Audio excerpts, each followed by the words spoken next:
Hi everyone, welcome to the bare minimum education. तो आज हम डिस्कस करेंगे 8 सितंबर 2022 की द हिंदू और द इंडियन एक्सप्रेस का newspaper analysis. But before I start with the video, I just want to tell you one thing that please help me reach 500 subscriber count as soon as possible, as then and then only I would be able to give you or provide you with an update regarding my channel, which is a very important update. So please help me reach that count. You can do that by subscribing to my channel if you are discovering the channel through this video only, or please like the video so that the reach of my channel actually gets expanded. Please do that. Okay, so as far as today's video is concerned, it is going to be a lot about economy. What is fiat money? What is a permissioned digital lender? Things like that. But for that you will have to watch the video till the end, क्योंकि मैं economy और जितना भी editorial section है वो मैं end में discuss करूँगी. First of all, I will be covering with the brief articles of the Indian Express and the Hindu. Okay, so let's get started. देखिए, अब ये जो आर्टिकल है इसका मैं आपको हेडलाइन तो आप पढ़ लेंगे, आर्टिकल भी पढ़ लेंगे, लेकिन मैं आपको एक ब्रॉडर पर्सपेक्टिव देना चाहती हूँ। Okay, first let's read the headline. Paper work out, SC bench wants to go green.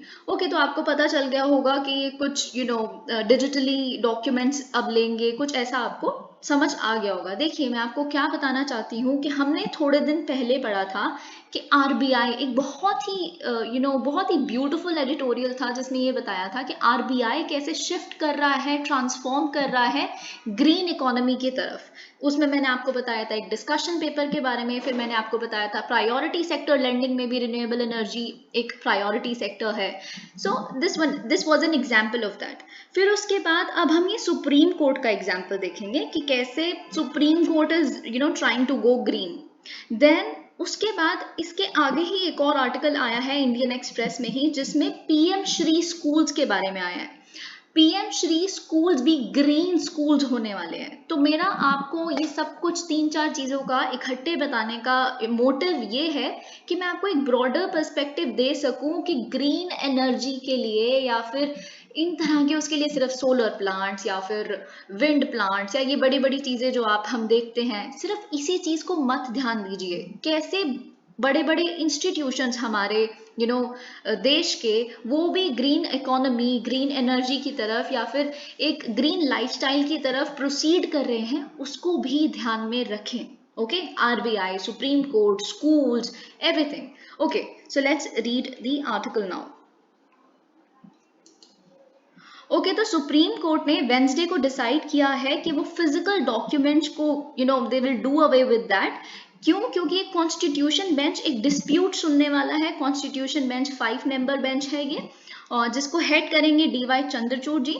So this constitution bench is actually going to hear a dispute between the center and Delhi government regarding the control of administrative services in the national capital. आपको पता है Mr. Kejriwal and the central government, they are always involved in a turf कि कौन IAS officers को control करता है, कौन उनको डायरेक्शंस दे सकता है और वो किसके डायरेक्शंस फॉलो करेंगे, किसके नहीं करेंगे।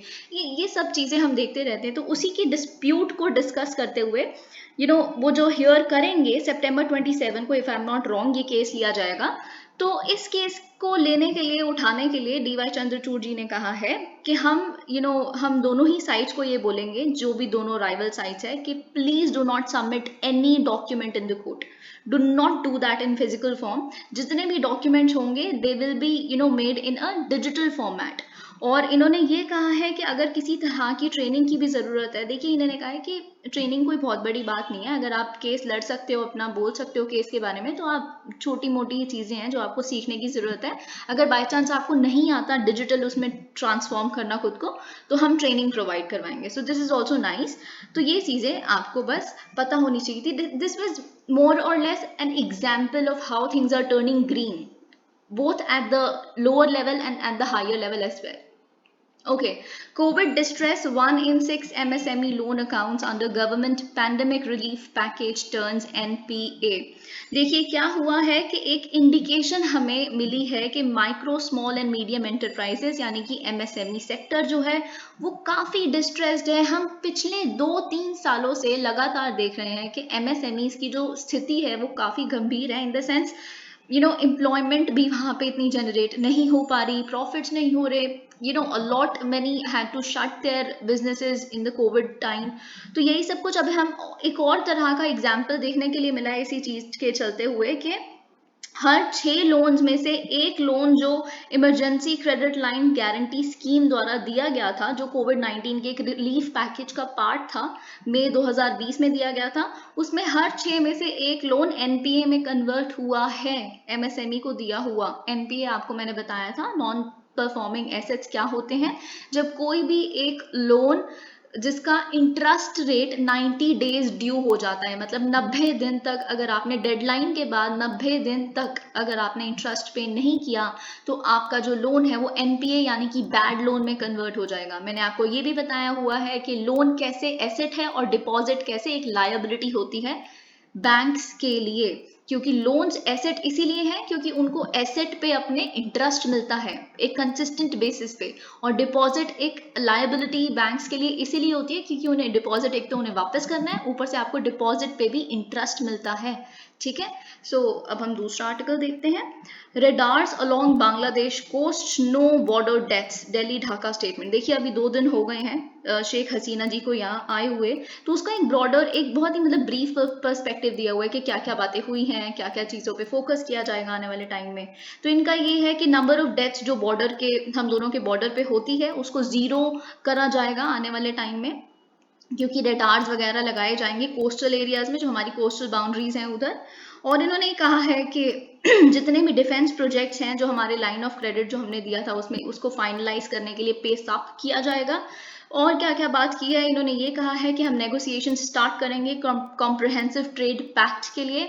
सेपा के बारे में मैंने आपको बताया था, हम जल्दी से जल्दी कंक्लूड करने की कोशिश करेंगे, तीसरा वाटर शेयरिंग ट्रीटी को, और भी बहुत कुछ यहाँ पे रेलवे लाइंस के बारे में ये सब कुछ लिखा है। ओके, तो अब हम देखते हैं बहुत ही इंपॉर्टेंट न्यूज़ है ये आज की, और ये द हिंदू में भी आई है, लेकिन मैंने जान पूछ के इंडियन एक्सप्रेस का इसका एक्सप्लेन्ड सेक्शन उठाया है क्योंकि इस एक्सप्लेन्ड सेक्शन में एक एक निटी ग्रिटी दी हुई है और आपके लिए एक एक लाइन इंपॉर्टेंट बन जाती है। Okay, so I will be explaining in detail this entire article. Okay, so first of all, read the headline. PM Shri schools upgraded to NEP labs. Okay, देखिए 2 दिन पहले क्या हुआ था कि प्राइम मिनिस्टर नरेंद्र मोदी ने अनाउंस किया था कि 14,500 स्कूल्स हमारे पूरे भारत में जो स्थित हैं उसमें से मतलब 14,500 स्कूल्स भारत के उन्हें अपग्रेड किया जाएगा ताकि हम उनको शोकेस कर सकें, उनमें कुछ एलिमेंट्स ऐसे ऐड कर सकें जो हमारी नेशनल एजुकेशन पॉलिसी की एग्जीबिशन की तरह काम करे कि हम उस पर काम कर रहे हैं जो 2020 में लाई गई थी। तो यूनियन कैबिनेट ने अब 2 दिन बाद फाइनली वेंसडे को अप्रूव कर दिया है एक नई सेंट्रली स्पॉन्सर्ड स्कीम को। अभी हम देखेंगे सेंट्रली स्पॉन्सर्ड स्कीम भी क्या होती है। तो सेंट्रली स्पॉन्सर्ड स्कीम को एक नई अनाउंस कर दिया है जिस इनिशिएटिव के तहत इस 14,500 स्कूल्स वाला ये जो इन्होंने एनईपी लैब्स बनाने की बात की थी मिस्टर मोदी ने, उसको इम्प्लीमेंट किया जाएगा। Now what is this the PM Shri scheme? It stands for PM schools for rising India. Okay, और इस स्कीम के तहत 14,500 स्कूल्स को which are spread across India's states and union territories, they will be redeveloped to reflect the key features of the NEP 2020। देखिए इस idea को पहले ही discuss किया जा चुका है एजुकेशन मिनिस्टर्स द्वारा, स्टेट्स के, यूटीज के, और ministry of education central level पे भी इन्होंने सबने आपस में गांधीनगर में गुजरात में इसे ऑलरेडी डिस्कस कर लिया था जून में। इस सारी कॉन्फ्रेंस के बाद ही इस डिसीजन को लिया गया है सारे स्टेक होल्डर्स को। देखिए आपको पता है ना एजुकेशन एक कॉन्करेंट सब्जेक्ट है, तो उस पे अकेले हमारी जो सरकार है, सेंट्रल गवर्नमेंट, वो अकेले नहीं लेके आ सकती, उनको ऑब्वियसली सलाह मशवरा करना पड़ता है स्टेट के साथ। So you know that is the precursor, you must understand that. तो यूनियन एजुकेशन मिनिस्टर जो धर्मेंद्र प्रधान जी हैं, उन्होंने कहा है कि centre has held many rounds of discussions with the states on the implementation of the scheme, and finally we are ready to convert these sets of schools into NEP labs. Now what are the key features of NEP? जिस तरह के features ये कह रहे हैं कि हम showcase करेंगे इन स्कूल के द्वारा, वो कौन से फीचर्स हैं? देखिए, NEP का आपको बेसिकली सबसे पहली बात तो पता ही है कि वो 4 उसमें डिवाइड करती है। Okay, let's read it. इसमें इन्होंने बोला है कि NEP for schools envisages a curricular structure and teaching style categorized in 4 stages। ठीक है, करिकुलम यानी कि सिलेबस और जो टीचिंग स्टाइल होगा वो 4 भागों में डिवाइडेड होता है NEP के तहत। अगर हम पॉलिसी का उनका मोटिव देखें या आइडिया देखें, और हर एक स्टेज की अपनी एक डिमांड है, और हर एक स्टेज की डिमांड को केटर करने के लिए अलग तरह की मेथडोलॉजी और अलग तरह का करिकुलम चाहिए, राइट? अलग तरह की डेवलपमेंट चाहिए उस बच्चे के जो उस कैटेगरी में फॉल कर रहा है। तो पहला है फाउंडेशनल, आप अच्छा स्ट्रॉन्ग बेस बनाइए, ठीक है, जिसके लिए मदर टंग वगैरह मोस्टली हम लोग एम्फेसाइज करते हैं ना कि उसमें होनी चाहिए, ताकि बच्चे को फॉरेन फील ना हो, प्रेशर फील ना हो, ठीक है। सेकेंड है प्रेपरेटरी। देखिए, प्रेपरेटरी स्टेज वो होती है ताकि बड़ी क्लास में थोड़ी सी जाने से पहले, सब्जेक्ट लेवल चीजें पढ़ने से पहले हम एक उसके लिए प्रिपेयर कर लिया जाए बच्चों को, मतलब सारा एक होलिस्टिक अंडरस्टैंडिंग दी जाए सारे सब्जेक्ट की, थोड़ी थोड़ी सी अंडरस्टैंडिंग, ताकि जब सब्जेक्ट वाइज डिटेल में वो पढ़े उसके लिए वो प्रिपेयर हो जाए। थर्ड है मिडिल में तो सब्जेक्ट वाइज ट्रेनिंग होती है, फिर होता है लास्ट में सेकेंडरी। तो अब हम देखते हैं क्या लिखा है यहाँ पे। ओके, तो फाउंडेशनल ईयर्स में आते हैं प्री स्कूल और ग्रेड 1 और 2, और ये इन्वॉल्व करते हैं प्ले बेस्ड लर्निंग, ठीक है, खेलते खेलते पढ़ाई, जैसे छोटे छोटे ब्लॉक्स होंगे लेटर्स के या फिर नंबर्स के, उन तरह से उनको पढ़ाना, ठीक है, AV रूम्स होंगे, इन तरह से। और प्रेपरेटरी लेवल बताया था जैसे मैंने आपको, ग्रेड 3 से 5 के बीच में, मतलब छठी कक्षा में चढ़ने से पहले, जब छठी कक्षा में आपको भी याद है जब हमने भी की है, तो उसमें हमने अलग अलग, जैसे SST आ जाती है अचानक से, अलग से हम पॉलिटिकल साइंस या सिविक्स पढ़ने लग पड़ते हैं। पहले सब कुछ एक ही उसमें होता है, एक इन्वायरमेंट की बुक होती है, एक मॉरल साइंस वगैरह ऐसे सब्जेक्ट होते हैं, आप समझ रहे हैं ना। तो इंग्लिश होता है, तो उसमें फिर ताकि ऐसे तरह के सब्जेक्ट जो हमें बड़े होके पढ़ने हैं उसके लिए तैयार किया जाता है तीसरी कक्षा से लेके 5वीं कक्षा तक, ठीक है। लाइट टेक्स्ट बुक्स होते हैं इस केस में, ओके, और थोड़ी सी फॉर्मल क्लासरूम टीचिंग। और फिर अगर हम बात करें कि ग्रेड 6 से 8 तक, तो ये आपको पता है सब्जेक्ट टीचर्स, यहाँ पे डिफरेंट सब्जेक्ट के डिफरेंट टीचर्स लग जाते हैं। पहले तो एक ही क्लास टीचर होती है, वही सारे ऑल सब्जेक्ट्स पढ़ा देती हैं, है ना, if you remember your old days. तो ये मिड लेवल पे ये होता है कि सेपरेट टीचर्स। फिर सेकेंडरी स्टेज होती है 9th to 12th, जिसमें मल्टी डिसिप्लिनरी एडुकेशन दी जाती है। और कोई सबसे इंपॉर्टेंट बात पता है NEP की क्या है, कि जो सेकेंडरी स्टेज है ना, उस पर एक हार्ड सेपरेशन नहीं होना चाहिए आर्ट्स और साइंसेस या फिर किसी और डिसिप्लिन के बीच में। अभी तक हम क्या पढ़ते हैं, कई बच्चों ने आर्ट्स ली हुई है, कई बच्चों ने साइंस ली हुई है, कईयों ने कॉमर्स विद मैथ्स ली हुई है, यही होता है। तो एक मतलब साइलोज बना दिए कि इसका इसमें वो कर ही नहीं सकता, मतलब आप समझ रहे ना, परमिएट कर ही नहीं सकता, इस सब्जेक्ट की एक भी भनक इस सब्जेक्ट को नहीं लग सकती। सो दिस इज रॉन्ग, क्योंकि फिर आप एक ही चीज के उसमें बन जाते हैं सक्षम, बाकी चीजें आप बिल्कुल ही निग्लेक्ट हो जाती हैं। तो साइंस देखिए, अब क्योंकि हम इतना बड़ा साइंटिफिक अपटर्न आ रहा है पूरे संसार में, we are turning towards information technology, बहुत जल्दी हम AI देखेंगे। तो इसके तहत अगर आप कॉमर्स के भी हैं, आर्ट्स के भी, आप साइंस के बारे में कुछ नहीं ही जानते, तो आने वाले टाइम पे ये काफ़ी हानिकारक साबित हो सकता है। और ऊपर से ऐसे ही साइंस के बच्चे कुछ नहीं जानते कि उनके देश की हिस्ट्री क्या है या उनका पॉलिटिकल सिस्टम काम कैसे करता है, तो आप इन्फॉर्म्ड सिटीजन्स कैसे बनोगे, राइट? तो इन तरह के इश्यूज को एड्रेस करने के लिए ये चीज़ उन्होंने रखी है, which is actually commendable. Okay, it is also propose at the board exams, और ये भी प्रपोज किया गया है कि जो बोर्ड एग्जाम्स हैं वो साल में 2 बार होंगे, जिसमें से एक होगा ताकि स्टूडेंट्स को हेल्प किया जा सके कि वो अपना स्कोर इम्प्रूव कर लें अगले टेस्ट में, ठीक है, अगले बोर्ड एग्जाम में।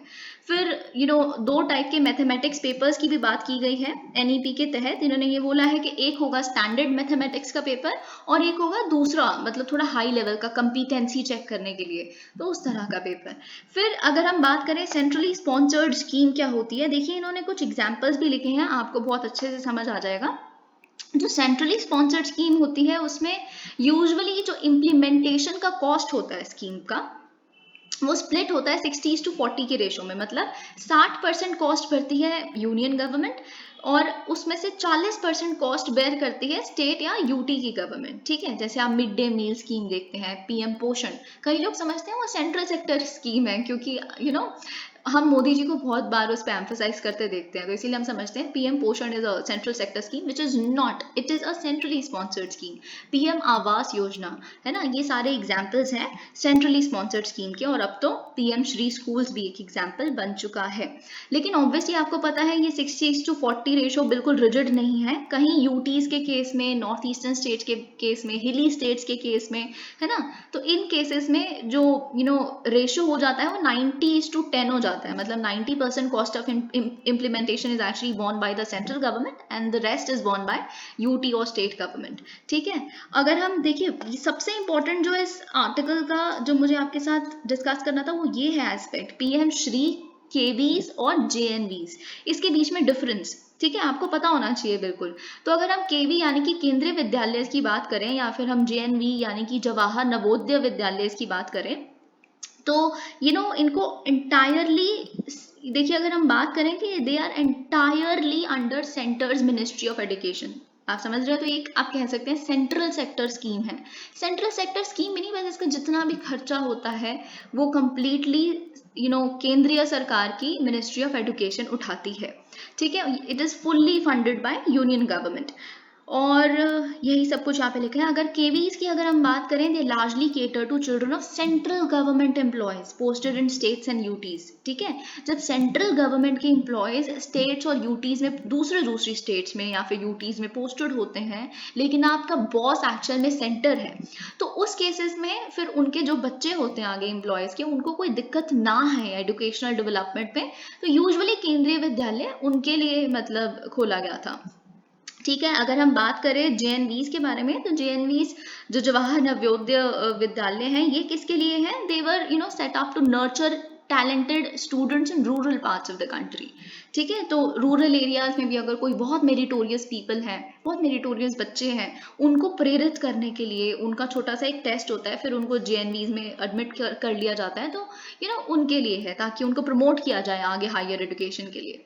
अगर हम पीएम श्री स्कूल्स की बात करें, ये क्या होंगे, तो ये बेसिकली अपग्रेडेड एग्जिस्टिंग स्कूल्स ही होंगे, जो स्कूल्स अभी रन किए जा रहे हैं सेंटर, स्टेट्स, यूटीज या लोकल बॉडीज द्वारा, उन्हीं को अपग्रेड करके पीएम श्री स्कूल्स बना दिया जाएगा। ऐसा नहीं है कि अब ये 14,000 नए स्कूल्स बनाने शुरू करेंगे, नहीं, अपग्रेडेशन ही होगी पहले स्थित स्कूलों की ही। So, this essentially means that a PM Shri school can be an upgraded KV. Yes, it can be. It can be an upgraded JNV, or even a school that is run by a state government or a municipal corporation. You got my point, right? Where and how? देखिए जो PM Shri scheme है, it will be application based. Application based मतलब आपको ये word बिल्कुल पता होना चाहिए। ठीक है, इस वर्ड का मतलब पता होना चाहिए ताकि आप कभी कंफ्यूज ना हो। कोई स्टेटमेंट ऐसी लिखी हुई इट इज एप्लीकेशन बेस्ड या ऐसा कुछ, तो आपको उसका मतलब पता होना चाहिए। अभी हम पेंशन स्कीम भी डिस्कस करेंगे, ओल्ड पेंशन स्कीम के बारे में कुछ, उसमें भी रिटर्न बेस्ड और ऐसे ऐसे कुछ स्टेटमेंट्स हैं जो आपको बिल्कुल याद होना चाहिए कि क्या होता है डियरनेस रिलीफ, क्या होता है जनरल प्रोविडेंट फंड, ये सब कुछ मैं आपको समझाऊंगी, डू नॉट वरी, उसका बस थोड़ा सा वेट करिए, शायद वो एंड में ही आएगा ये सब कुछ। ओके, तो देखिए ये एप्लीकेशन बेस्ड एक स्कीम है। इसका मतलब ये है कि जो स्टेट्स हैं उन्हें आइडेंटिफाई करना पड़ेगा स्कूल्स को कि कौन से स्कूल्स अपग्रेड किए जाने चाहिए इस स्कीम के तहत। ठीक है, फिर सब्सिक्वेंटली मतलब साथ में क्या होगा, इसके बाद क्या होगा, जब उन्होंने आइडेंटिफाई कर लिया स्कूल्स को भी, जिन स्कूल्स को आइडेंटिफाई किया जा रहा है, स्कूल्स को सेल्फ अप्लाई भी करना पड़ेगा ऑनलाइन, या फिर अगर आपको आइडेंटिफाई भी नहीं किया जा रहा तो आपको खुद से अप्लाई करना ही पड़ेगा स्कूल के एडमिनिस्ट्रेशन को। ठीक है, और जो पोर्टल है इस एप्लीकेशन का, वो it will be opened 4 times a year, okay, once every quarter for the first 2 years of the scheme. आने वाले 2 साल स्कीम के बाद, 2 साल के अंदर अंदर हर साल में 4 बार इस पोर्टल को ओपन किया जाएगा, आप अप्लाई कर सकते हैं। ठीक है, according to the section method. Okay, अब हम सिलेक्शन मेथडोलॉजी की अगर हम बात करें कि क्या है सेंट्रल गवर्नमेंट की, स्टेट्स की और यूटीज की, जितने भी स्कूल्स ये हैं जो इंटरेस्टेड हैं to get included under the scheme, they will first have to agree to implement the NEP in its entirety. मतलब कि अगर आप ऐसा कोई भी स्कूल है जो आप चाहते हैं कि आप NEP लैब बने या फिर NEP मतलब जो भी इस PM श्री स्कूल बने, तो आपको सबसे पहली कंडीशन तो ये है कि आप बिल्कुल अपनी रेडीनेस दिखाइए कि हम बिल्कुल completely word by word NEP का फॉलो करेंगे, ठीक है। Also, only those schools that meet a certain benchmark will qualify. The qualification criteria will include around 60 parameters, from the availability of electricity to toilets, which is nice. Actually, this is nice कि qualification criteria है, आप तभी apply कर सकते हैं, कभी तभी आप सिलेक्ट होंगे अगर आपके टॉयलेट्स, इलेक्ट्रिसिटी प्रॉपर है, हैंड वॉशिंग फैसिलिटीज, ये सब कुछ बहुत सारे 60 पैरामीटर्स ऐसे हैं। और थर्ड स्टेज की अगर हम बात करें तो teams of state government officials, KVs and JNVs will verify the claims made by the applicant school through a physical inspection. मतलब फिजिकल इंस्पेक्शन भी होगी, वहां जाया जाएगा, जो आप क्लेम कर रहे हो जी हाँ हमारे यहाँ पे तो टॉयलेट भी है, ये भी फैसिलिटी है, वो भी फैसिलिटी है, लेकिन फिजिकली इंस्पेक्ट करके तो पता चलेगा जो आप क्लेम कर रहे हो वो सच भी है कि नहीं, ठीक है।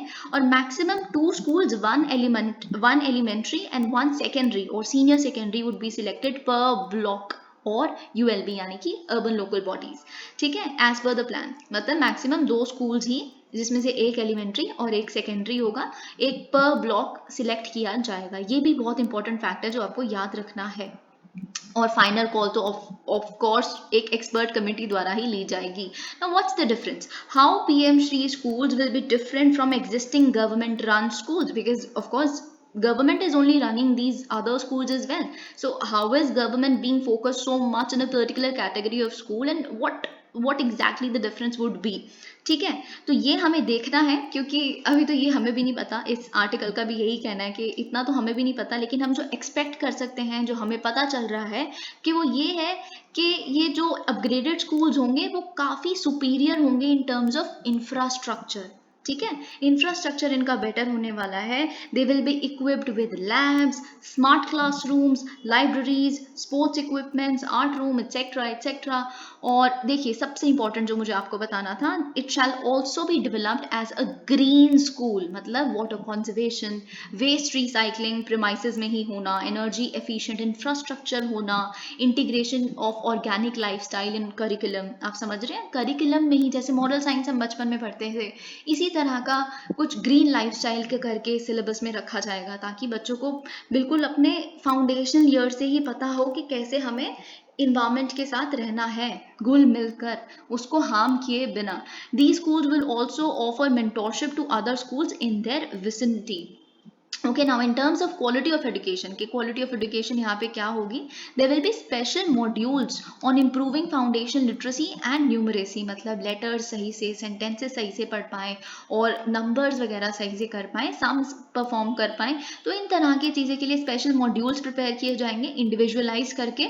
और हर स्कूल विल बी, मतलब हर एक स्कूल जो होगा PM श्री स्कूल, वो लिंक किया जाएगा, कनेक्ट किया जाएगा एक हायर एजुकेशन इंस्टीट्यूशन के साथ, कभी कभी बीच में मेंटोर करने के लिए उनको, ठीक है। And there will be provisions for internships with local artisans, which is huge, this is beautiful. अगर ऐसा सच में इम्प्लीमेंट होता है ना कि 9 to 12 के बच्चे भी अगर हम ले, या 6 to 12, वैसे तो मिस्टर मोदी जब आए थे ये चीज़ को लेके 2020 में, तो उन्होंने कहा था 6 से ही इंटर्नशिप शुरू हो जाएगी। एक्चुअली हमें सुनने में भी काफ़ी अजीब लगता है, पर अगर ये हो जाए ना तो काफ़ी अच्छी चीज़ है, क्योंकि लोकल आर्टिसंस, आप समझिए कि छोटे छोटे से बिजनेसमैन हैं, उनके इनोवेटिव आइडियाज़, क्या मेथडोलॉजी है प्रैक्टिकल लेवल पे, अगर ऐसे लोकल आर्टिसंस के साथ आप बिल्कुल जुड़ जाएंगे। अगर आप फॉर एग्जांपल आर्ट्स में बहुत अच्छे हैं और आर्ट्स आपका एक सब्जेक्ट है, तो अगर कोई है जो, अगर फॉर एग्जांपल मधुबनी ड्राइंग करता है कोई लोकल आर्टिसन, तो उनके साथ इंटर्नशिप करना, this will be huge and beautiful, ठीक है।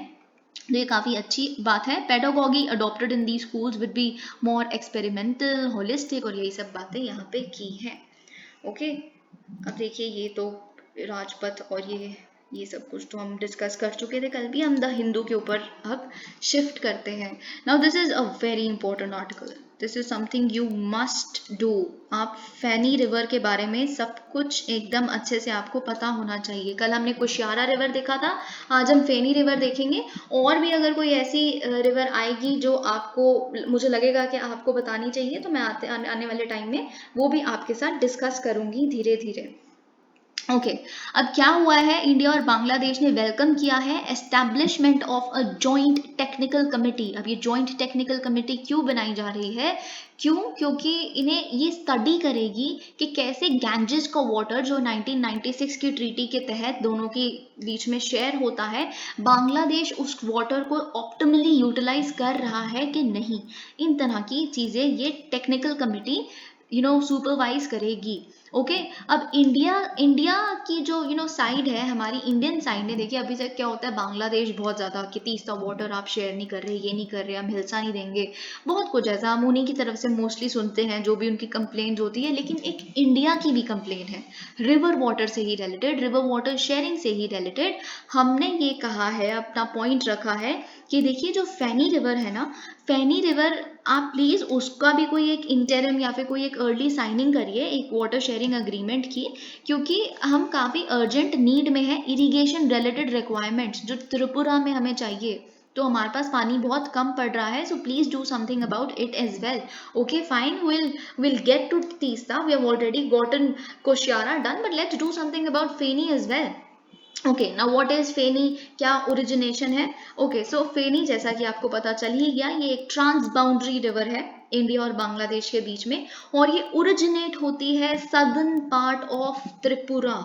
ठीक है, त्रिपुरा के बिल्कुल सदर्न पार्ट के बिल्कुल नीचे ही तो बांग्लादेश आ जाता है ना। तो त्रिपुरा के सदर्न पार्ट में ये ओरिजिनेट होती है और ये फ्लो करती है सबरूम टाउन। मतलब सबरूम टाउन कहाँ पे स्थित है? त्रिपुरा में ही स्थित है। ठीक है, फिर जब अपना ये कोर्स कंप्लीट कर लेती है इंडिया में, then the river enters Bangladesh. ठीक है, अगर हम इसकी सबसे इंपॉर्टेंट ट्रिब्यूटरी देखें इस रिवर की कौन सी है, वो मुहुरी है, MUHURI, जिसको हम लिटिल फैनी भी कहते हैं। और ये मुहुरी रिवर की अगर हम बात करें तो ये कहाँ से ओरिजिनेट होती है? नौखाली डिस्ट्रिक्ट, अगर आपको पता है बांग्लादेश का नौखाली डिस्ट्रिक्ट, वहां से ओरिजिनेट होती है और ये फिर ज्वाइन कर लेती है फैनी को नियर इट्स एस्चरी, जहाँ पे ये मीट कर रहा होता है सी को, यानी कि बे ऑफ बंगाल को। ठीक है, वहां जाके मिल जाती है उसके बिल्कुल माउथ पे। ओके और ये एक पेरिनियल रिवर है, perennial river in the sense ये नेविगेबल है। कहाँ तक? रामगढ़ एक जगह है, वहां तक मिलकर मतलब बोट्स वहां से वो कर सकती हैं, फेरी कर सकती हैं, बोट्स नेविगेट कर सकती हैं। So it is navigable up to 80 kilometers और सो। Fine, now what is the dispute? अगर हम बात करें तो ऐसा नहीं है कि रिवर शेयरिंग फेनी के बारे में आज पहली बार ये मुद्दा उठ के आया, अचानक से हमें बहुत अर्जेंट डिमांड पड़ गई तो हम मांग रख रहे हैं। नहीं, ये बहुत समय से इस पे बातचीत चल रही है, इनफैक्ट 1958 से। So the dispute dates back to 1958, so this is that long. Okay, लेकिन 2019 में इससे रिलेटेड एक MOU हम दोनों कंट्रीज के बीच में साइन हो चुका है। एक्चुअली में पता है बात क्या है कि हमारा जो सबरूम टाउन है ना, यहाँ का जो मतलब ग्राउंड वाटर है ना, वो काफी आयरन कंटेंट बहुत ज्यादा है इसमें। ठीक है, बहुत ज्यादा, और मतलब इतने ज्यादा आयरन कंटेंट वाले ग्राउंड वाटर को ड्रिंक भी नहीं किया जा सकता, तो इसीलिए काफी ड्रिंकिंग वाटर शॉर्टेज हो जाती है सबरूम टाउन में, मतलब त्रिपुरा के। तो इसीलिए कैबिनेट ने डिसाइड किया था इस MOU के बारे में कि India now would withdraw 1.82 cusecs यानी कि क्यूबिक फीट पर सेकेंड ऑफ वाटर फ्रॉम फेनी। तो ठीक है, वो मान भी गए थे, जिससे हमें काफी बेनिफिट हुआ, लेकिन अभी हमें इरिगेशन पर्पसेस के लिए चाहिए, राइट? तो अभी ये हम देखिए वो MOU था, MOU is actually a letter of intent. वो इंटेंट होती है, कोई अग्रीमेंट नहीं होता कि हम बात करेंगे, हमारी एक अंडरस्टैंडिंग है कि हम शेयर करेंगे। ओके, तो अगर हम थोड़ा सा और देख ले फेनी के बारे में, एक दो पॉइंट है जो काफी इंपॉर्टेंट है, मुझे लगता है आपको मिस नहीं करना चाहिए। वो एक रिलेटेड है इनलैंड पोर्ट से रिलेटेड, दूसरा है फेनी डैम के बारे में। अब देखिए सबरूम जो साउथ त्रिपुरा में स्थित है भारत के, it is only 18 to 20 kilometers from the Bay of Bengal, but it is a virtually landlocked territory। मतलब उसके आसपास कुछ नहीं है, completely लैंड ही लैंड है आसपास। ठीक है, तो एक्चुअल में क्या दिक्कत आ जाती है, हम बहुत बार सोचते हैं कि नॉर्थ ईस्टर्न स्टेट से इंडिया का कनेक्शन या फिर ऐसे मतलब ट्रांसपोर्टेशन के लिए, गुड्स वगैरह के लिए कोई और उसका ऑल्टरनेटिव हम ढूंढते रहते हैं। ठीक है, तो 2007 में हमने एक आइडिया हमारे दिमाग में आया था भारत के कि हम इनलैंड हार्बर बनाएं, ये सबरूम पे मतलब त्रिपुरा के, जिसको हम कनेक्ट कर देंगे बे ऑफ बंगाल से कैनाल के थ्रू। ठीक है, अगर ऑब्वियसली हमें बांग्लादेश अलाउ करता है तो, क्योंकि बांग्लादेश की भी तो सहमति बहुत ज़रूरी है इस चीज़ में। तो अगर ऐसा कंस्ट्रक्शन हो जाएगा किसी एक इनलैंड हार्बर का या पोर्ट का, तो it would considerably reduce the cost of transportation of goods from the rest of India to Tripura and of course to the rest of the north east India as well. But unfortunately अभी तक ये idea ही है, कुछ act इस पे नहीं किया गया है। दूसरा पॉइंट जो आपको जानना चाहिए वो है फेनी डैम के बारे में। Now Feni is actually close near the sea by the Feni dam. ठीक है, ये जो डैम है ये कंस्ट्रक्ट किया गया था 1985 में। क्यों कंस्ट्रक्ट किया गया था? ताकि फ्लडिंग ना हो किसी भी वजह से, जो लोअर रीचेज हैं फेनी की। देखिए मैं आपको पता है बहुत इंपॉर्टेंट बात बताती हूँ कि, और सबसे इंपॉर्टेंट बात इस डैम के बारे में ये है कि it was completely constructed by manual labour. इसमें कोई टेक्नोलॉजी बहुत खास यूज़ नहीं हुई थी और ये सब। लेकिन देखिए मैं आपको एक बात बता दूं कि जब जब वाटर सर्ज आ जाती है या फिर टाइडल सर्ज आ जाता है ना, तो साइक्लोन का बनना बहुत ईजी हो जाता है, कॉन्ड्यूसिव एनवायरनमेंट प्रोवाइड हो जाता है। और बांग्लादेश की जो लोअर रीचेज है ना, बांग्लादेश में आप हैरान रह जाएंगे, बांग्लादेश में सबसे इम्पोर्टेंट सबसे मेजर फैक्टर जो वहाँ पे डेथ्स का है ना, वो साइक्लोन्स है। तो आप समझ रहे हैं, तो इसीलिए इस डैम को बनाया गया था बिल्कुल उसके माउथ पे, ताकि वो इन तरह की फ्लडिंग ना होने दे, फ्लडिंग या फिर किसी भी तरह का टाइडल सर्ज ऐसा ना होने दे जो बांग्लादेश में और साइक्लोन्स लेके आए। ठीक है, तो ये मुझे आपको बताना था। Two think tanks face tax survey ना, देखिए ये उस सीरीज ऑफ इवेंट में जो इनकम टैक्स डिपार्टमेंट अंडरटेक कर रही है उसमें एक और एडिशन है। हम ईडी की रेड्स और इनकम टैक्स की रेड्स और ये सब कुछ हम देख ही रहे हैं, लेकिन ये कोई रेड नहीं है। इन्होंने बस इनकम टैक्स डिपार्टमेंट ने एक सर्वे कंडक्ट किया है। In fact they are so great कि इन्होंने सर्वे और एक सर्वे और एक उसके सर्च के बीच में डिफरेंस भी मेंशन किया है, अपने आप को जस्टिफाई करते हुए कि हम तो बस एक सर्वे कंडक्ट कर रहे हैं। उन्होंने 2 थिंक टैंक्स पे और एक चैरिटी ऑर्गेनाइजेशन पे कि हमें सस्पिशन है, हमें भनक है कि आपके फाइनेंशियल ट्रांजैक्शंस में कुछ इरेगुलरिटीज हैं, आप दिखा कुछ और रहे हैं, हो कितनी और रही है फाइनेंशियल ट्रांजैक्शंस। तो इसीलिए हम एक सर्वे करना चाहते हैं। तो चाणक्यपुरी में ये लोग गए, सेंटर फॉर पॉलिसी रिसर्च और ऑक्सफैम इंडिया में। तो ये सब कुछ यहाँ पे देखिए इन्होंने बताया है कि डिफरेंस क्या होता है सर्च और सर्वे के बीच में। देखिए जो हम बात करें एक सर्च के बारे में, सर्च इज काफ़ी एग्जॉस्टिव एक्सरसाइज जिसमें हर लोकेशन जो एक कंपनी से रिलेटेड होती है या एक ऑर्गेनाइजेशन से रिलेटेड, उसको असेस किया जाता है। उसमें आप जब्त भी कर लेते हैं बहुत सारे डॉक्यूमेंट्स और कैश भी और वैल्यूएबल्स को भी जब्त कर लेते हैं। लेकिन सर्वे एक ऐसा ऑपरेशन होता है जो लिमिटेड होता है अपनी स्कोप में। जो अभी कंडक्ट कर रहे हैं ये लोग, लिमिटेड क्यों होता है? क्योंकि the agency just visits the commercial premises, और वो भी ऑफिस आवर्स के ही दौरान। सर्च तो आपको आईटी सर्च वगैरह तो पता ही है कि अभी न्यूज़ लॉन्ड्री एक न्यूज़ ऑर्गेनाइजेशन है, उस पर भी हुई थी लास्ट ईयर। तो वो रात के पता नहीं कितने बजे, 1 बजे चले गए थे शायद उनके घर पे, 1-2 बजे कुछ ऐसा हुआ था उस उनके प्रेमाइसेस पे। तो ये आप नहीं कर सकते सर्वे में, you go to the place only during the office hours. Okay, and आप क्या कर सकते हैं, ट्रांजैक्शन रिकॉर्ड्स मांग सकते हैं जो भी पर्सन्स कंसर्न्ड है, अथॉरिटीज कंसर्न्ड है उनसे। फिर आप स्क्रूटनाइज करिए और क्लैरिफिकेशन, अगर आपको किसी चीज़ में कुछ समझ नहीं आ रहा तो लीजिए उनसे अथॉरिटी से क्लैरिफिकेशन और चलिए चलते बनिए। मतलब यही होता है डिफरेंस दोनों में। जॉब्स ग्रोथ की प्रायोरिटी इज नॉट इन्फ्लेशन। देखिए निर्मला सीतारमन जी ने ये कहा है कि जॉब क्रिएशन, क्योंकि इतनी अनएम्प्लॉयमेंट है, इक्विटेबल अभी मेरे को इस इक्विटेबल डिस्ट्रीब्यूशन पे मुझे अपना कोई एक व्यू पॉइंट रखना है। ओके, तो अभी मैं बताती हूँ इक्विटेबल डिस्ट्रीब्यूशन ऑफ वेल्थ पूरे कंट्री में जो होना चाहिए, इकोनॉमिक ग्रोथ, ये हमारा मतलब प्रायोरिटी है। हमारी प्रायोरिटी अब इन्फ्लेशन नहीं है, क्योंकि इन्फ्लेशन अब ठीक है, मैनेजेबल ही है, 6.7% इज मैनेजेबल ओनली। अब ये देखिए क्या हुआ है, जब से हम 5th लार्जेस्ट इकोनॉमी संसार की बने हैं ना, जब से हमने ओवरटेक किया है यूके की, तो हम हर चीज़ में यही पढ़ रहे हैं कि हम 5th लार्जेस्ट इकोनॉमी है, हम 3rd लार्जेस्ट बनने वाले हैं। निर्मला सीतारमन जी भी यही कह रही है। तो हमें इकोनॉमिक ग्रोथ बढ़ानी है, ये वो यही सब बातें, ठीक है। तो ये सब इन्होंने यहाँ पे कहा है। हमने उस दिन एस जयशंकर की भी स्टेटमेंट पढ़ी थी, तो उन्होंने यही कहा था कि अब हम 5th लार्जेस्ट इकोनॉमी संसार की बन चुके हैं, हम अब हर बात पे हर मुद्दे पे चुप थोड़ी ना बैठ सकते हैं। हमें किसी चीज़ से अगर दिक्कत है, किस तरह का कोई इवेंट हो रहा है पूरे वर्ल्ड में, तो हम उस पर अपना ओपिनियन दे सकते हैं। 50s 60s का जो इंडिया होता था वो इसलिए चुप था क्योंकि उस टाइम पे हम केपेबल नहीं थे, हमें खुद की फूड प्रोडक्शन बढ़ानी थी, हमें यहाँ के लोगों की गरीबी हटानी थी। अब तो हम 5th लार्जेस्ट इकोनॉमी है, हम तो बिल्कुल जवाब देंगे। इतनी बड़ी इकोनॉमी किसी चीज़ पे अपना जवाब ना दे, ऐसे कैसे हो सकता है? So that's the kind of thing. हमें काफ़ी बूस्ट मिला है डिप्लोमेटिक लेवल पे, इकोनॉमिक लेवल पे, जब से हम 5th लार्जेस्ट इकोनॉमी मार्च के उसमें जब हमने ओवरटेक कर लिया, कुछ 800 एंड कुछ बिलियन हमारा वो आया था उसमें, राइट?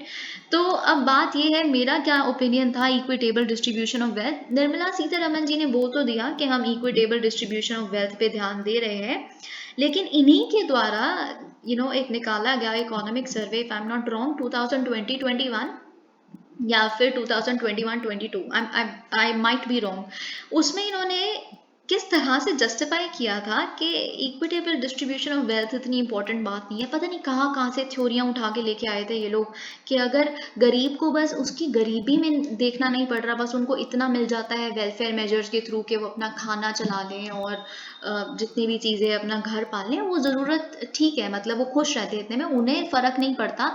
ऐसी बहुत सारी केस स्टडीज़ कहती हैं, निर्मला सीतारमन जी का ये कहना था कि गरीब को फ़र्क नहीं पड़ता कि अमीर कितना और अमीर बन रहा है, वो ज़्यादा गरीब नहीं हो रहा, बस इतना ठीक है। क्या करना है, इक्विटेबल डिस्ट्रीब्यूशन ऑफ वेल्थ इतना इंपॉर्टेंट नहीं है, ग्रोथ ज़्यादा इंपॉर्टेंट है। ये इन्हीं की स्टेटमेंट थी और इस तरह से ये इनकी स्टेटमेंट किस बैकग्राउंड में आई थी? एक्चुअल में उस टाइम पे ऑक्सफैम रिपोर्ट आई थी कि कोविड-19 के दौरान सिर्फ और सिर्फ ऐसा पता चला है कि अडानी की पता नहीं कितने परसेंट, ही इज नाउ 4 और 10 times richer than what he used to be, सिर्फ और सिर्फ कोविड के टाइम पे ही। Ambani is also becoming rich day by day, इन तरह की बात है। और सिर्फ जो 1% ऑफ इंडियाज पॉपुलेशन है, it now holds the majority of the wealth, और गरीब होते जा रहे हैं। तो ये जो इनइक्वालिटी बढ़ रही है, ये गलत है। तो इस टाइम पे इन्होंने जस्टिफाई ऐसे किया था कि इनइक्वालिटी वगैरह कुछ नहीं है, ग्रोथ हमारा प्रोस्पेक्टिव है। जब ग्रोथ आएगी तो ऑब्वियसली वो ट्रिकल डाउन हो जाएगी, अपने आप सबको मिल जाएगी, और गरीब को फर्क नहीं पड़ता कि अमीर कितना अमीर हो रहा है, बस उसे इस बात से फर्क पड़ता है कि वो और गरीब ना हो।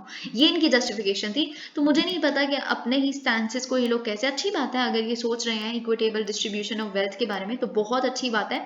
5th लार्जेस्ट इकोनॉमी बन जाने से कुछ नहीं हो जाता कि आपके एक सेक्शन जो है वो इतना गरीब है और एक सेक्शन इतना अमीर होता जा रहा है, कोई इक्विटेबल डिस्ट्रीब्यूशन है ही नहीं।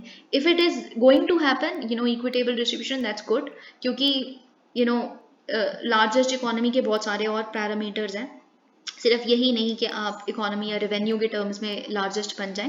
That's not fine. ओके, जवाबदेही यात्रा resumes in Rajasthan, a very important example of accountability of ethics. Okay, very important example. क्यों? क्योंकि एक जवाबदेही यात्रा, अकाउंटेबिलिटी मार्च शुरू हो रही है इंफॉर्मेशन और लाइवलीहुड राइट्स एक्टिविस्ट द्वारा, जो उन्होंने रिज्यूम किया। एक्चुअल में कोविड से पहले भी ये चल रही थी, पर उसके टाइम पे बंद कर दी थी, सस्पेंड कर दी थी कोविड के टाइम पे इन्होंने। तो अब कोटा से इन्होंने स्टार्ट की है दोबारा। एक्चुअल में ये मांग रखते हैं कि आप इंट्रोड्यूस करिए, सरकार इंट्रोड्यूस करे राजस्थान की एक transparency and social accountability bill को असेंबली में, जो शुरू होने वाला है, जिसका सेशन सितंबर 19 से।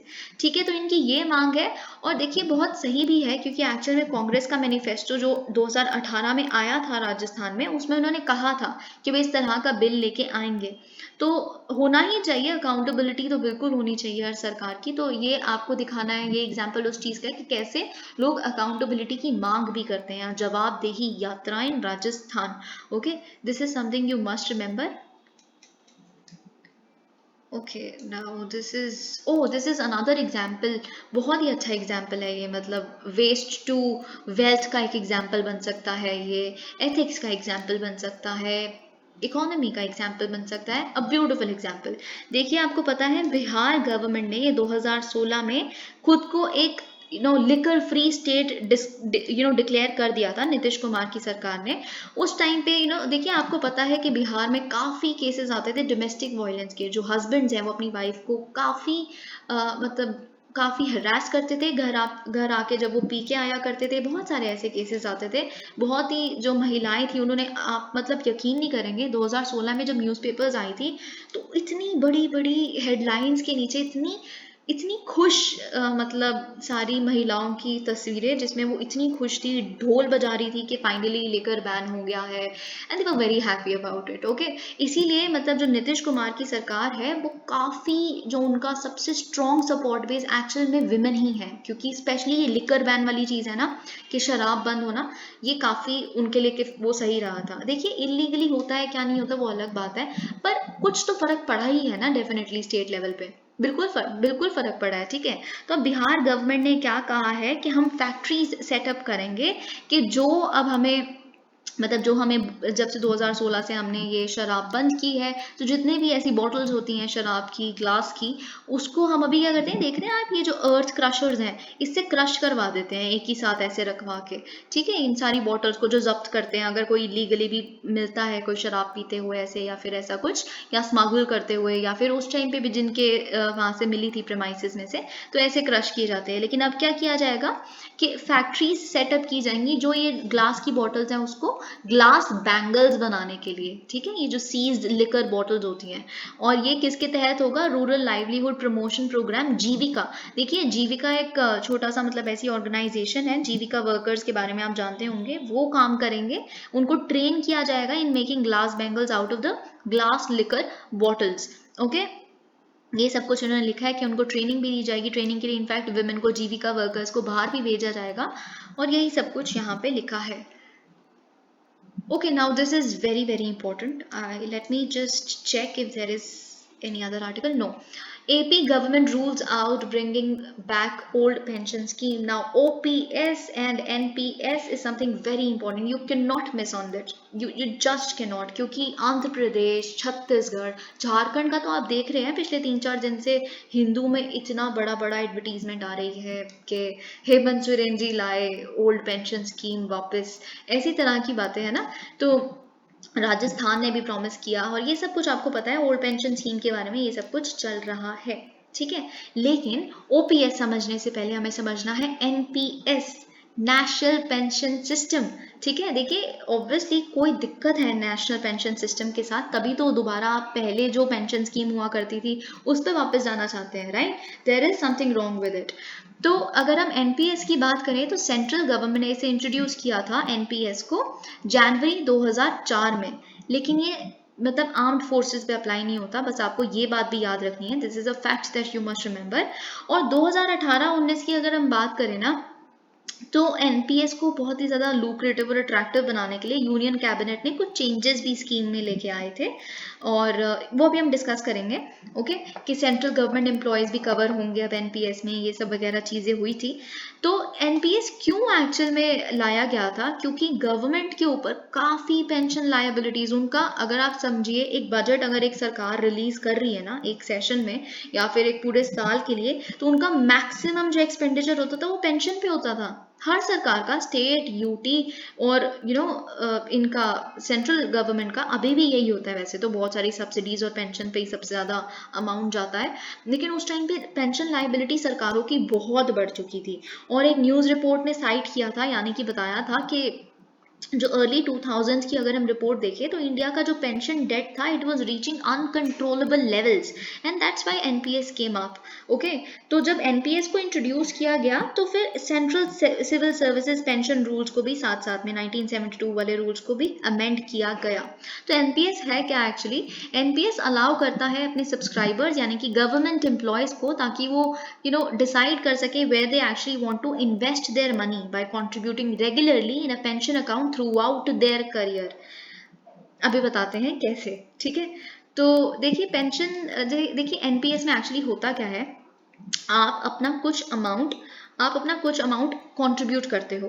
देखिए हम पहले फीचर्स अभी देखते हैं, मैं आपको एक जनरल ओवरव्यू दे दूं कि इंप्लीमेंट कौन करेगा, इंप्लीमेंट करता है पीएफआरटीए, रेगुलेट भी यही करता है, pension fund regulatory and development authority. Okay, और अगर हम बात करें कि नेशनल पेंशन सिस्टम ट्रस्ट ने ही एस्टैब्लिश किया था पीएफआरडीए को, और ये एक रजिस्टर्ड ओनर है इन तरह के सारे एसेट्स जो एनपीएस के अंडर आता है। अब हम बात करते हैं एनपीएस के फीचर्स के बारे में। ठीक है, तो देखिए एनपीएस का जो सबसे इंपॉर्टेंट फीचर है कि ये एक ऑल सिटीजन्स मॉडल है, यानी कि सारे सिटीजन्स जो भारत के हैं, which also includes NRIs. NRIs कौन होते हैं? नॉन रेजिडेंट इंडियंस, है इंडियन लेकिन रिसाइड इंडिया में नहीं कर रहे, कहीं बाहर रह रहे हैं, तो मतलब एनआरआईज भी एनपीएस में इंक्लूडेड हैं। Aged between 18 to 70 years they can join NPS and it is a participatory scheme. जो मैं आपके साथ बात कर रही थी कि कुछ अपना कंट्रीब्यूट करते हो पूरे करियर के दौरान, फिर रिटायरमेंट पे मिल जाता है। ये है क्या एक्चुअली? देखिए क्या होता है, जो एम्प्लॉयज हैं वो कंट्रीब्यूट करते हैं अपने पेंशन कॉर्पस में अपनी सैलरी में से कुछ अमाउंट, ठीक है। फिर जितना अमाउंट वो कंट्रीब्यूट कर रहे हैं उतना ही मैच करते हुए कंट्रीब्यूट करती है सरकार, ठीक है। फिर जो फंड्स हैं इसे इन्वेस्ट कर दिया जाता है कुछ कुछ इन्वेस्टमेंट स्कीम्स में through pension fund managers. Okay, तो ये आपको समझना है। फिर जब रिटायर हो जाता है ये एम्प्लॉय, वो विड्रॉ कर सकते हैं 60% of the corpus which is tax free. देखिए जितना भी आपका फंड एंड में बना, रिटायर हो गया, आप करियर के दौरान आप कुछ अमाउंट कंट्रीब्यूट करते थे, फिर सरकार कुछ अमाउंट कंट्रीब्यूट करती थी, इकट्ठे होते होते होते होते कुछ आपके रिटायरमेंट के टाइम तक एक काफ़ी अच्छा खासा अमाउंट बन गया, जिसका 60% आप लमसम में विड्रॉ कर सकते हैं, जिसपे कोई टैक्स नहीं लेगी सरकार। लेकिन जो रिमेनिंग 40% है उसे आपको इन्वेस्ट करना पड़ेगा, एंड दिस इज मैंडेटरी। आपको इन्वेस्ट करना पड़ेगा एन्युइटीज में, और एन्युइटीज तो टैक्स होती है। एन्युइटीज क्या होता है आपको पता है? इक्विटीज, शेयर्स, ये सब वगैरह जितने भी। अब देखिए पता है, अब चलिए हम डिस्कस करेंगे ओपीएस में कि क्यों गलत है एन्युइटीज में ऐसा करना, क्योंकि मतलब वो तो अनसर्टेन है ना कितना अमाउंट आएगा। अगर कॉर्पोरेट बॉन्ड है फॉर एग्जांपल कोई, तो कितना कॉर्पोरेट जो बॉन्ड है वो कितनी कंपनी कितना प्रोग्रेस कर रही है उसके बेसिस पे डिपेंड करेगा कि रिटर्न कितना आ रहा है। तो इन अ वे आप अनसर्टेन कर दे रहे हो एम्प्लॉयज के लिए कि कितना अमाउंट उनको मिलेगा, कोई सर्टेनिटी नहीं है उनके लिए, ठीक है। तो ये चीज़ आपको पता होनी चाहिए। फिर उसके बाद अगर हम बात करें, ये तो मैंने आपको बता दिया कि प्राइवेट इंडिविजुअल्स भी ऑप्ट कर सकते हैं। आया ये एक्चुअली सेंट्रल गवर्नमेंट एम्प्लॉयज इन सब का बोला था इन्होंने, लेकिन क्योंकि ऑल सिटीजन्स मॉडल है तो सारे सिटीजन्स, ठीक है, प्राइवेट इंडिविजुअल्स भी। अगर अब हम ओपीएस यानी कि ओल्ड पेंशन स्कीम की बात करें, तो जो स्कीम है वो अश्योर करती थी एक लाइफ लॉन्ग इनकम को पोस्ट रिटायरमेंट। रिटायरमेंट के बाद आप जब तक जिंदा हैं तब तक आपको एक कंसिस्टेंट इनकम मिलेगी। कैसे कैसे कंसिस्टेंट मिलेगी, कैसे एक अश्योर्ड अमाउंट बताया जाएगा मिलेगा आपको, क्योंकि आपका जितना भी लास्ट ड्रॉन सैलरी थी, सपोज करिए जब आप रिटायर होने ही वाले थे तो आप 25,000 रुपये कमाते थे या फिर आप 50,000 रुपये कमाते थे, ठीक है। तो इसका 50% आपको मिलेगा ही मिलेगा पेंशन के रूप में, यानी कि 25,000 आपको मिलेगा ही मिलेगा, ठीक है, कंसिस्टेंटली जब तक आप मतलब आप जिंदा हैं तब तक, ठीक है। और obviously government bears the expenditure incurred on pressure, तो इसीलिए काफ़ी ज़्यादा उनके ऊपर लायबिलिटी बढ़ रही थी पेंशन की, और यही सब कुछ बात थी। Okay, now economists say that the issue is simple. Longer lifespans means more pension payout. देखिए अगर आप एग्जाम्पल लीजिए, कोई भी एम्प्लॉय है जो 60 की उम्र में रिटायर हो रहे हैं, यही होती है रिटायरमेंट की एज, राइट। तो अगर रिटायर हो रहे हैं और उनका एवरेज लाइफ स्पैन आप सोचिए 80 है, ठीक है, 80 साल बाद उनकी मृत्यु होती है अगर, तो क्या होगा कि मतलब अगले 20 साल के लिए सुपर एनुएशन के बाद 20 साल के लिए सरकार को पेंशन देनी है उन्हें हर महीने, आप समझ रहे हैं ना। तो इसीलिए, और इनफैक्ट अगर जैसे आपकी अगर डेथ हो गई, अगर आप उसके हकदार थे पेंशन के, तो आपके जो भी स्पाउस होंगे they are entitled for a portion of the pension under the OPS, and of course this is a massive pension burden on the union and state governments, ठीक है। लेकिन अब बात क्या है, क्यों दोबारा सारी जो स्टेट्स हैं वो ओपीएस पे कर रही हैं, ट्रांसफर कर रही हैं, क्योंकि कुछ दिक्कतें हैं एनपीएस के साथ। कौन से इश्यूज हैं ऐसे, ये बहुत इंपॉर्टेंट आपके लिए जानना। देखिए जो ओपीएस थी ना उसमें एम्प्लॉयज को एक कंसिस्टेंट प्री डिटरमाइंड वो मिलती है कि 50% उनकी लास्ट ड्रॉन सैलरी का मिलेगा ही मिलेगा, है ना। लेकिन और ऊपर से साथ में उन्हें ओपीएस में डियरनेस रिलीफ भी मिलता था ट्वाइस अ ईयर, साल में 2 बार उन्हें डियरनेस रिलीफ मिलता था। Dearness relief actually accounts for mitigating the impact of inflation. देखिए जब आपकी सैलरी होगी तब क्या पता महंगाई इतनी ना हो, अब महंगाई इतनी ज़्यादा हो रही है, आप सिर्फ पेंशन पे ही आप निर्भर हैं अपनी बची हुई ज़िंदगी के लिए। अब टमाटर आप खरीद नहीं सकते क्योंकि इतने महंगे हो गए, प्याज आप खरीद नहीं पा रहे, तो इन्फ्लेशन को भी तो काउंट करने के लिए कोई रिलीफ देना है, तो साल में 2 बार डियरनेस रिलीफ भी मिलता था। और पे आउट फिक्स थी, कोई डिडक्शन नहीं होता था सैलरी में से। अभी तो सैलरी में से ही आप देखिए कुछ अमाउंट आपका कट हो जाता है ना, कुछ अमाउंट आपका इसमें जाने के लिए एनपीएस के फंड में जाने के लिए थोड़ा सा अमाउंट कट हो जाता है, उसमें सैलरी में से कुछ नहीं कट होना, सबसे किफ़ायती चीज़। सैलरी पूरी की पूरी हाथ में आनी है, इन हैंड सैलरी मिलनी ही मिलनी है पूरी की पूरी, ठीक है। तो ये सब बातें होती थी। ऊपर से ओपीएस में एक बहुत इंपॉर्टेंट मेजर था, the provision of general provident fund. देखिए जनरल प्रोविडेंट फंड बेसिकली जो एक्चुअल में जो जनरल प्रोविडेंट फंड था एक सेविंग्स स्कीम थी। सेविंग्स स्कीम मतलब it was available to the government employees उस टाइम पे। क्यों? क्योंकि देखिए कोई भी अगर आप अपना पैसा सेविंग्स अकाउंट में जमा कर रहे हैं, किसी सेविंग स्कीम में जमा कर रहे हैं, आपको पूरी जिंदगी के लिए इंटरेस्ट मिलेगा उस पर। तो आप समझ रहे हैं ना कितना किफायती था ओपीएस सिस्टम। ऑब्वियसली बर्डन तो बहुत ही था साथ में सरकार के ऊपर। लेकिन अगर हम बात करें एनपीएस के बारे में, एनपीएस में आपको पता है कि it requires employees to deposit 10% of the basic pay along with the dearness allowance as well, ठीक है। Moreover there is no GPF advantage as well, और अमाउंट ऑफ पेंशन भी फिक्स्ड नहीं थी। और ऑब्वियसली एक रिटर्न बेस्ड वो है ये, है ना, पे आउट अनसर्टन रहेगा, कितना आपको रिटर्न मिल रहा है एनुइटीज पे, कितना नहीं मिल रहा है, ये डिपेंड करता है कि वो कंपनी या ऑर्गेनाइजेशन काम कैसे कर रही है। अगर वो लॉस में जा रही है तो आपकी भी अनसर्टेन है पे आउट, है ना। ये हम एंड में डिस्कस करेंगे, वो भी हमें अगर टाइम मिला तो इन एडिटोरियल्स को, क्योंकि इतने इंपॉर्टेंट नहीं है। विकीपीडिया में अर्शदीप सिंह के बारे में उस दिन मैंने आपको बताया था, राइट। वैसे तो पता होना चाहिए आपको कि एक्चुअल में विकीपीडिया पे कौन अकाउंटेबिलिटी लेगा उस केस के लिए, और कैसे कोई एडिट कर सकता है। हम देखते हैं, कोशिश करते हैं फटाफट सब कुछ डिस्कस करने की। Positive secularism is allowed student to SC in hijab case. देखिए पॉजिटिव सेक्युलरिज्म इनका कहना है, हिजाब केस आपको पता है उस पर हियरिंग चल रही है, mister Gupta, justice Gupta is actually hearing the case. तो उनका ये कहना है कि ठीक है, पॉजिटिव सेक्युलरिज्म मतलब कि जो सरकार है वो हर एक रिलीजन को इक्वली प्रमोट करती है। जो नेगेटिव सेक्युलरिज्म जैसे फ्रांस में है, उसमें स्ट्रिक्ट सेपरेशन है स्टेट और रिलीजन के बीच में। मतलब अब वहाँ कोई भी, आप स्कूल जा रहे हैं तो आप किसी भी तरह का हेड स्कार्फ या फिर आप पगड़ी कुछ भी नहीं पहन सकते, कंप्लीट सेपरेशन है वहाँ पे स्टेट और यहाँ मतलब स्टेट और प्राइवेट उसकी रिलीजन की। लेकिन पिटिशनर का ये कहना है कि हम तो एक पॉजिटिव सेक्युलरिज्म के मॉडल को फॉलो करते हैं ना, तो क्यों फिर जस्टिस गुप्ता सेड के ठीक है आप जो भी कर रहे हैं समझ आता है। पता नहीं, मतलब मेरे को तो ये बातें ही नहीं समझ आ रही कि किस बेसिस पे ये आर्ग्यूमेंट्स चल रही हैं। ये आर्ग्यूमेंट्स मतलब कोई ठोस आर्ग्यूमेंट नहीं चल रही। मतलब जस्टिस गुप्ता जो बोल रहे हैं, I am not convinced somehow कि वो बोल क्या रहे हैं। तो उन्होंने कहा कि ठीक है, क्या हर रिलीजन आपकी इस बात को एक्सेप्ट करेगा, मतलब कि एक गॉड है। मतलब इनका ये कहना था कि हर रास्ता गॉड की तरफ ही तो जाता है, तो कहते हैं कि हर रिलीजन आपकी इस बात को एक्सेप्ट करेगा। मतलब मुझे समझ नहीं आया, बाकी आप खुद पढ़ सकते हैं।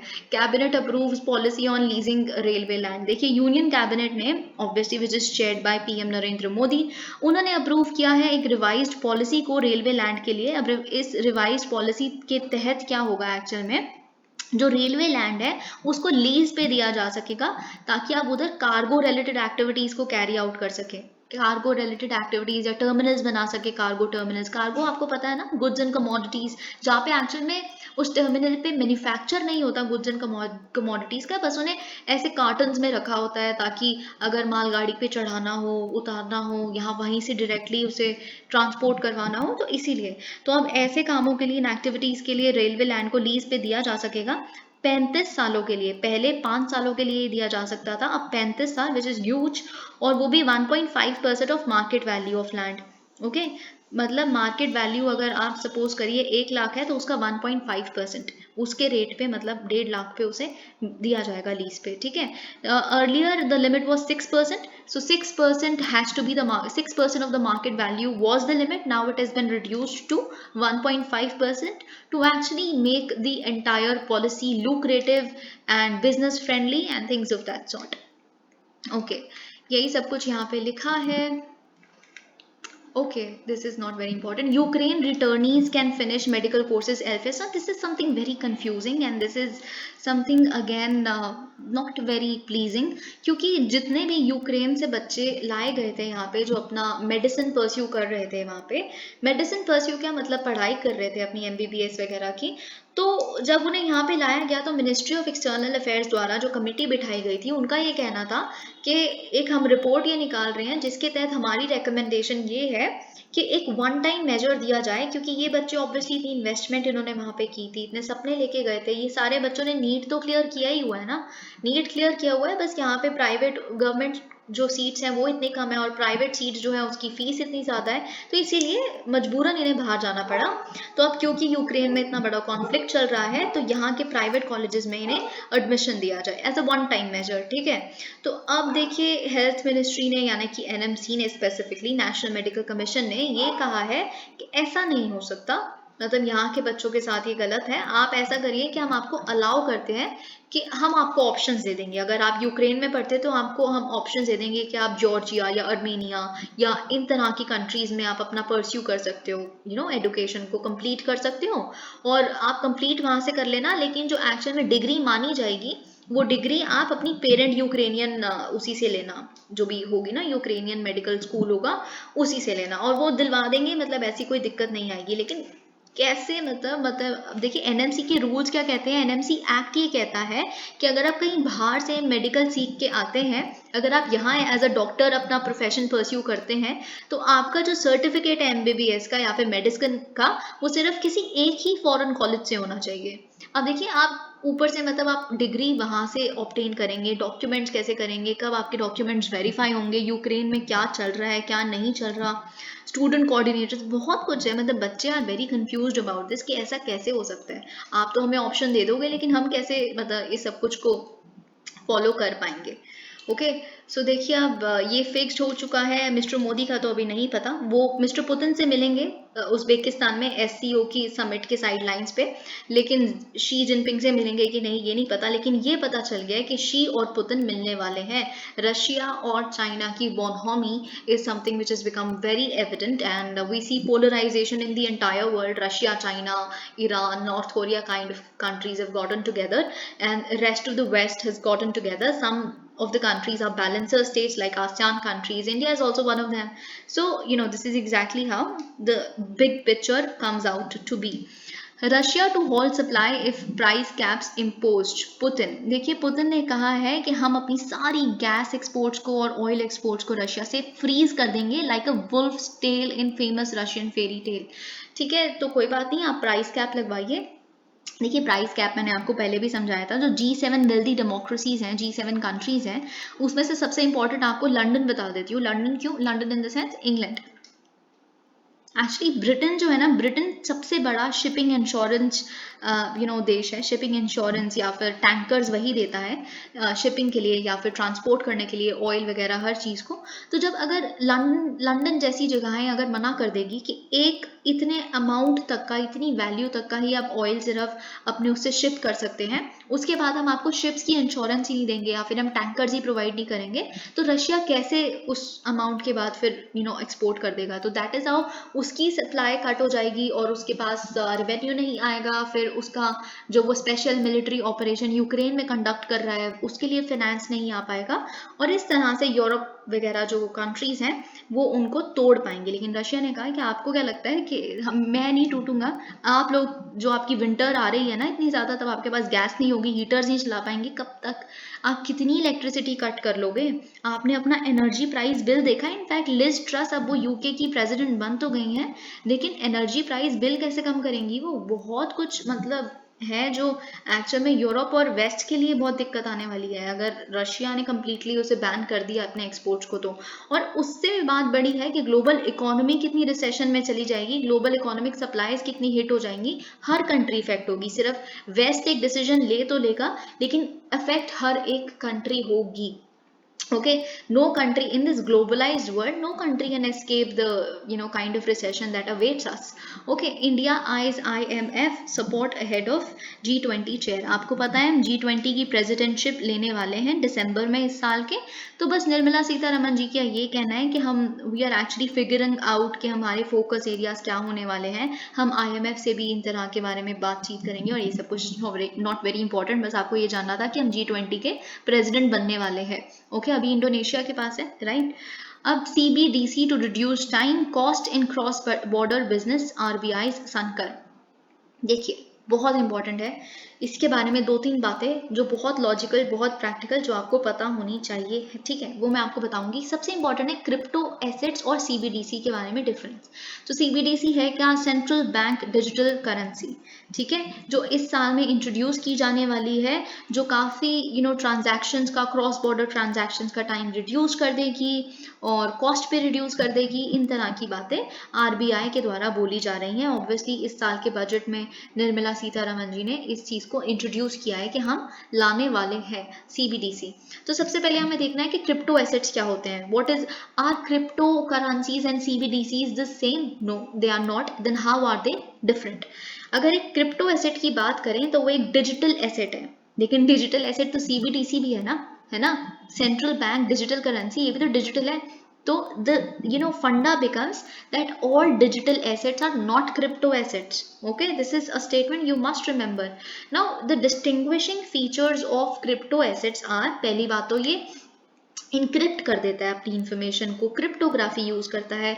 दूसरा, ये डिस्ट्रीब्यूटेड लेजर टेक्नोलॉजी पे निर्भर करता है। डिस्ट्रीब्यूटेड लेजर टेक्नोलॉजी आपको पता होगा कि जो भी अगर ट्रांजैक्शन कंडक्ट हुई तो उसके बारे में जो इन्फॉर्मेशन सेव की जाएगी वो एक सेंट्रल सर्वर में नहीं बल्कि बहुत सारे नोड्स होंगे उसके पास, वो डिस्ट्रीब्यूट होगी, वो इन्फॉर्मेशन हर एक नोड पे जाएगी, ठीक है। तो अगर कोई भी उसके साथ फिडल करने की कोशिश करेगा, कोई भी उसको अगर हार्म पहुंचाने की कोशिश करेगा, उस ट्रांजैक्शन को छेड़ने की, हैक करने की कोशिश करेगा, तो हर किसी एक नोड को भी अगर पता चल गया तो फिर अलार्म बेल बज जाता है और then hacking is almost impossible.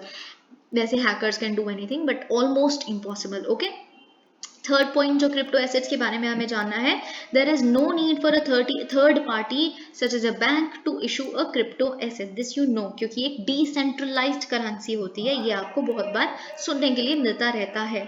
और लास्ट हमें जो चीज़ जाननी है वो ये है कि इसके 3 प्राइमरी यूजेस बताए जाते हैं क्रिप्टो एसेट के। एक तो आप इसमें इन्वेस्ट कर सकते हो, ठीक है, क्योंकि इसमें आपको काफ़ी किफ़ायती रिटर्न्स मिलेंगे। दूसरा, आप इसको एक मीडियम ऑफ एक्सचेंज की तरह यूज़ कर सकते हो, इसको दो और फिर कुछ खरीद लो उसके एक्सचेंज में। तीसरा, you can access goods and services. Okay, finally अगर हम एग्जाम्पल्स की बात करें कुछ क्रिप्टो एसेट्स की, so you have umpteen examples today, Ripple, Bitcoin, Ethereum, Litecoin, ये सब आप जानते हैं। अब बात करते हैं सबसे इंपॉर्टेंट मुद्दे की, सीबीडीसी।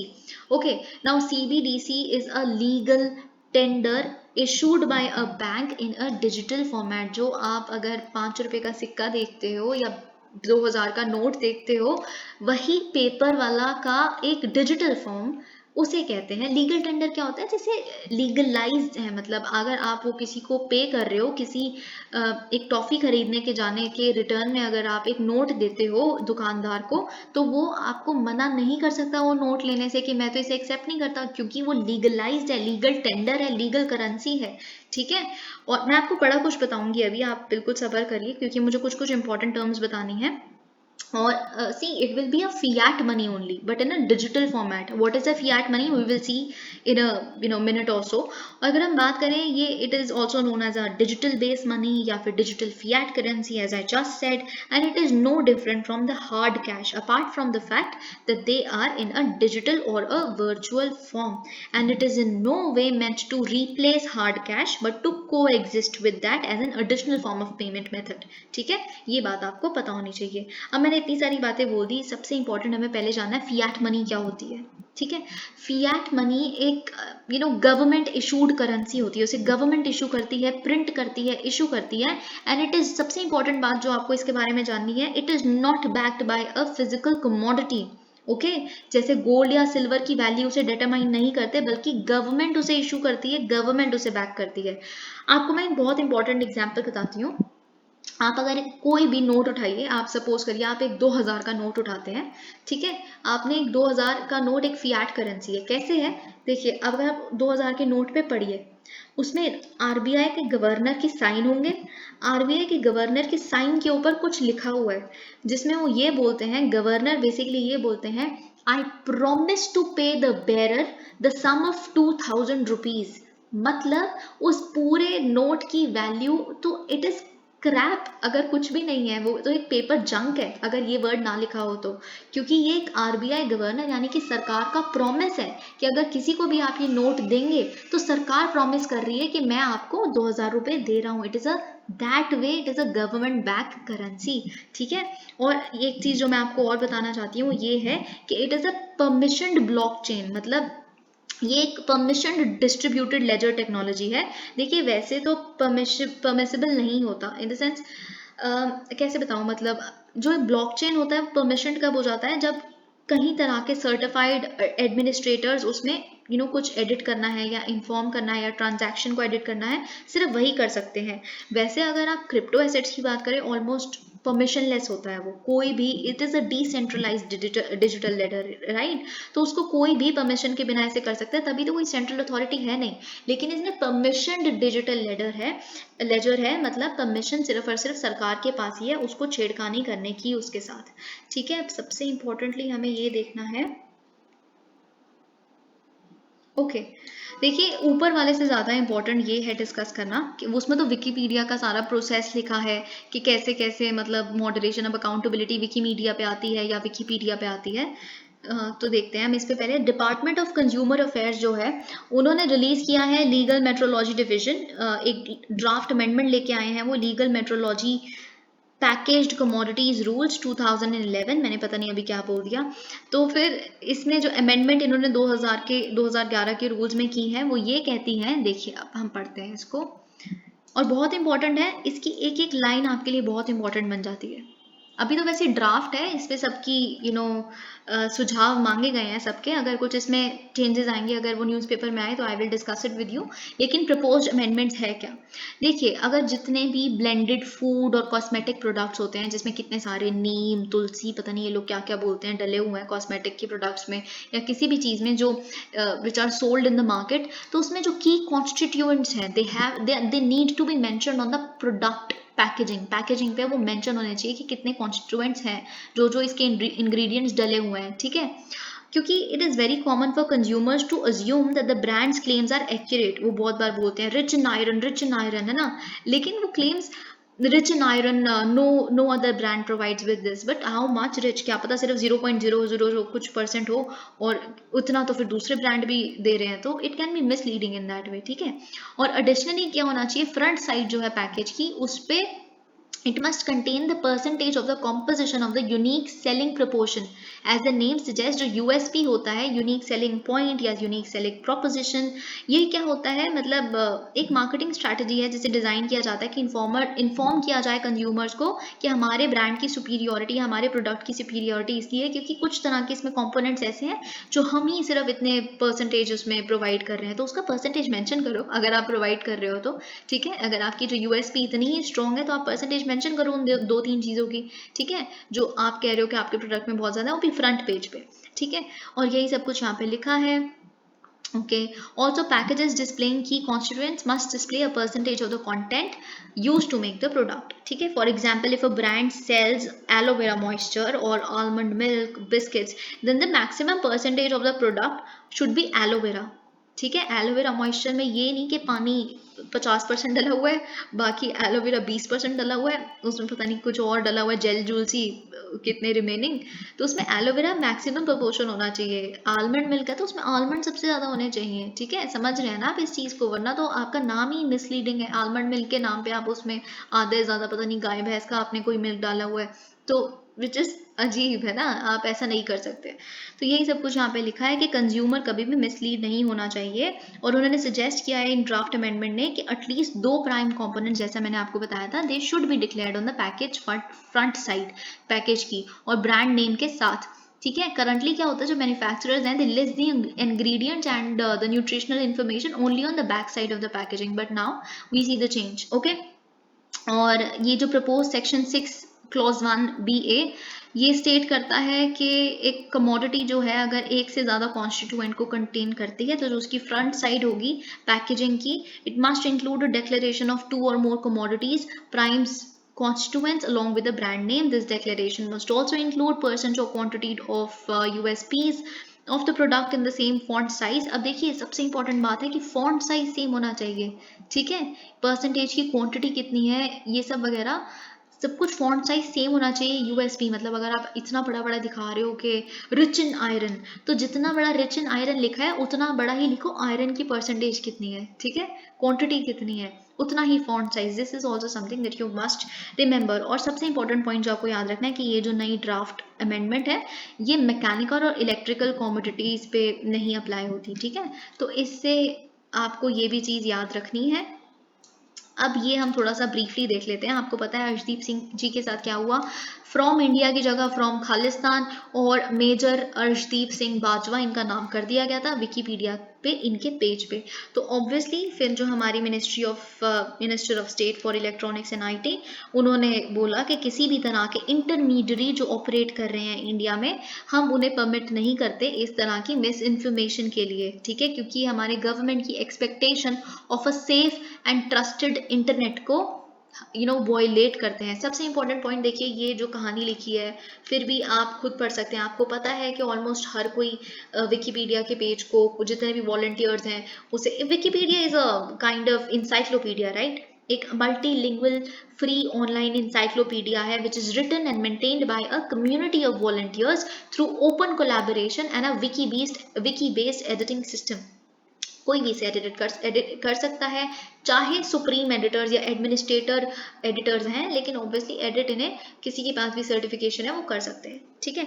लेकिन आपको सबसे इंपॉर्टेंट बात ये जाननी है, अगर एग्जाम्पल्स आए आपके पास कि इसमें से कौन कौन से इंटरमीडियरीज हैं, आप समझेंगे इस तरह के क्वेश्चन थोड़े ना आ सकते हैं, सब कुछ आ सकता है, कुछ भी आ सकता है, आजकल तो पता नहीं क्या क्या आ रहा है। तो इसीलिए यू मस्ट अंडरस्टैंड दिस कि विकीपीडिया एक इंटरमीडियरी है। इंटरमीडियरी क्या होता है, Facebook is an example of intermediary, say Instagram is also an example of intermediary in the sense कि फेसबुक सिर्फ एक प्लेटफॉर्म प्रोवाइड कर रहा है, एक माध्यम प्रोवाइड कर रहा है, उस पर आप कुछ पोस्ट करते हैं तो फेसबुक लाखों करोड़ों लोग पता नहीं रोज कुछ पोस्ट कर रहे हैं अपने व्यू पॉइंट्स, पॉलिटिक्स पे, इकोनॉमी पे, बहुत सारी चीज़ों पे। तो फेसबुक हर चीज़ को थोड़े ना रेगुलेट करता रहेगा, तो फेसबुक पे रिस्पॉन्सिबिलिटी नहीं है कि उस पर क्या लिख रहे हो, वो सिर्फ एक माध्यम है, इंटरमीडियरी है। तो इन तरह के जो प्लेटफॉर्म्स हैं, वैसे ही विकीपीडिया भी खुद को इंटरमीडियरी क्यों कहता है, या सरकार ने इन्हें इंटरमीडियरी क्यों कहा, क्योंकि विकीपीडिया पे जो इंफॉर्मेशन है वो खुद नहीं लिखते, वॉलंटियर्स लिखते हैं। विकीमीडिया जो इनकी पेरेंट ऑर्गेनाइजेशन है वो इन्हें, विकीमीडिया फाउंडेशन, वो नहीं लिखती। फेसबुक थोड़े ना लिख रहा है बैठ के सारे आर्टिकल्स को, कोई भी बंदा लिख सकता है, पोस्ट कर सकता है, वैसे विकीपीडिया पेज कोई भी अपडेट कर सकता है, ठीक है। तो ये चीज़ इसीलिए ये इंटरमीडियरी की कैटेगरी में आती है। अगर विकीपीडिया आ जाए आप तो समझोगे विकीपीडिया तो विकीपीडिया है, मतलब उस पर तो दुनिया जहान की आप सर्च करो हर चीज़ पे विकीपीडिया है, वो थोड़ा ना बंदे लिखते हैं कोई, नहीं, इट इज़ एन इंटरमीडियरी, ठीक है। और इंटरमीडियरीज जितनी भी होती हैं वो सेफ हार्बर उन्हें प्रोवाइडेड होता है, कि मतलब जितनी भी तरह का डिस्प्यूट होगा वो जिस बंदे ने एडिट किया है या पोस्ट किया है उसके बीच में, और सरकार के बीच में, या जिसने भी उस पर केस फाइल किया उनके बीच में लड़ा जाएगा। इंटरमीडियरी का कोई काम नहीं है उसमें। हाँ, ऑब्वियसली ग्रीवेंस रिड्रेसल वगैरह ये सब कुछ करना है इंटरमीडियरी को। So I think this was it, nothing much is important here, I just marked it for my convenience. Thank you so much.